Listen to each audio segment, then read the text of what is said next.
2015 sinimulang i-construct itong footbridge na to sa Imus, Cavite. Pero tila bang hindi pa tapos ang construction na ito katulad nito. Mukhang hindi talaga tapos dahil hindi pa natabunan ng semento at napakatagal nang hindi nagagawa ng paraan dahil kinakalawang ng mga bakal. Pero mukhang may iba pang problema rito. Dapat mga kable mula sa poseng kuryente na nakaharang sa mismong daanan ng tao. Na hindi natin malaman kung ano ba to, kable ba to ng kuryente o kable na nagkokonekta sa isang poste sa kabilang poste. Paano na makakadaan ng mga pedestrian yan? Limbora?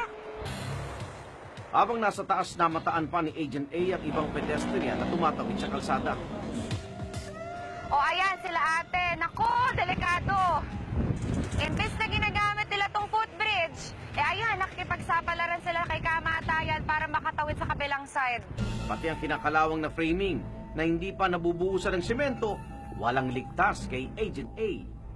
Pero mas nabahala si Agent A sa panibagong harang sa footbridge.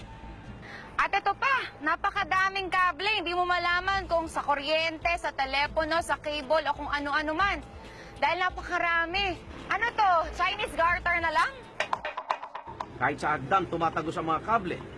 Naku naman! Ang mga power lines po natin, ma'am, may mga insulator po ang mga yan. Pero bagamat po may mga insulator, susceptible po yan mga yan sa mga leaks at sa mga exposed wires. So kung live wire po yan, ma'am, recipe for disaster po yun. Because alam naman po natin na structural steel is nagko-conduct po siya ng electricity. Hiningi namin ng panig ng Department of Public Works and Highways o DPWH Cavite ang nagpagawa ng nasabing footbridge sa Imus, Cavite. Bali, temporary suspended kasi yung kinakalang mailipat po yung high tension wire na tapat po sa ating dalawang elevator. May follow-up na tayo letter sa Meralco. 2014 may follow-up na. Then meron tayong tatlong receive letter nila 2015, date ng May, August, saka December. Eh yun naman pala, may sagot naman po ba ang Meralco sa inyong mga sulat? Last week, yung nag-usap po kami ng Meralco, by September 2016, next month, totally relocate na yung high tension wire. Kung matuloy ang konstruksyon sa footbridge sa susunod na buwan, paano naman yung mga bakal na kinalawang na? Delikado po ito, sir. Alisin natin yung kalawang, then ititreat natin ng rust converter para po mawala yung kalawang na.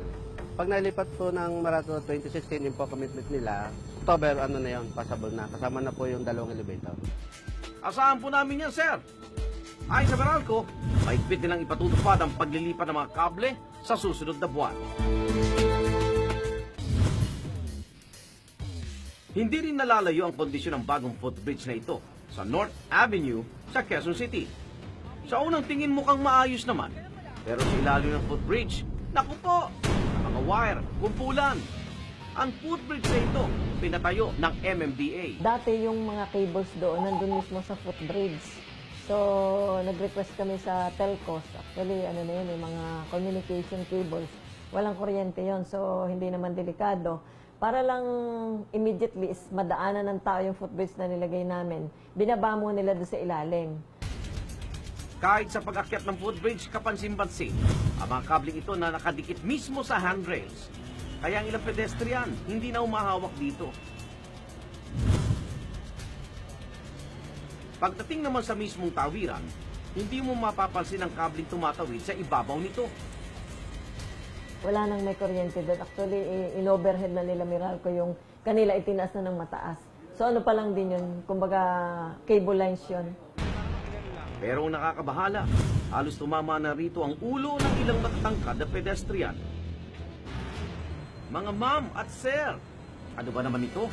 Hayaan na lang ba nating may sumabit dito? Actually, may mga sulat kami sa kanila and i-schedule lang nila yung pagre-relocate. So, hindi rin sabay-sabay kasi depende doon sa kumpanya. So, i-relocate nila yun doon sa tamang area kung saan dapat ilagay yung mga cable wires nila.